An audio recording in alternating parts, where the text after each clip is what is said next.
Reels చూడడానికి phone recharge ఎవరు చేస్తాడు? ఎవ్వరు చేయలేరు. నీకు నువ్వే చేసుకోవాలి 5 సంవత్సరాల తర్వాత. నీతో చాటింగ్ చేసే XYZ ఉంటారా? ఉండరు. నీ దగ్గర డబ్బులు లేనప్పుడు నీ దగ్గర ఎందుకు ఉంటారు? ఇంకెవరు ఉంటారు? ఉండేది సచ్చి చెడి నీతో మీ అమ్మా నాన్న మాత్రమే ఉంటారు. వాళ్ళ ప్రాణం పోయినా, వాళ్ళకి ఓపిక లేకపోయినా, సంపాదించే ఓపిక లేకపోయినా నిన్ను సాగుతారు. ఎందుకు చదవరమ్మా? డిస్ట్రాక్షన్ అనే పదం ఎందుకు వస్తుంది చెప్పండి? కడుపు కాలిపోయి రగిలిపోయి ఆకలితో 3 రోజుల పాటు తిండి తిప్పలు లేకుండా ఉంటే నీకు కాకరకాయ దొరికినా వంకలు ఉండవు, తినేస్తావు. నీకు ఆకలి లేదు, నీకు అవసరం లేదు కాబట్టి నువ్వు ఎగరేస్తూ తిరుగుతున్నావు. భయం కొడతా ఉంటుంది లోపల. ఎంసెట్ లో ర్యాంక్ రాకపోతే నా జీవితం ఏంటి?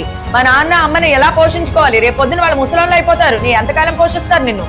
వాళ్ళని చూసుకోవాలి ఎలా? నా జీవితం ఏంటి? ఉద్యోగం రాకపోతే నా జీవితం ఏమైపోతుంది అని లోపల గట్టిగా కొట్టుకుంటే బానే ఉంటుంది. డిస్ట్రాక్షన్స్ పాడా చెప్తా ఉంటది ఇక్కడ, పట్ పట్ పట్ పని కొడతా ఉంటది లోపల నుంచి. బాబోయ్ IPL కి వెళ్తే 2 గంటలు నేను చదువుకోవాలి అని నీకు రావాలి మూడ్. అంతేగాని డిస్ట్రాక్షన్స్ వస్తున్నాయి ఇప్పుడు నేనేం చెయ్యాలి ఆలోచనలు, అలా ఎక్స్ట్రా ఆలోచనలు వచ్చేస్తున్నావు. వస్తే ఆలోచించుకుంటా కూర్చో, ఇంకోటి ర్యాంక్ కొట్టుకుని వెళ్ళిపోతాడు.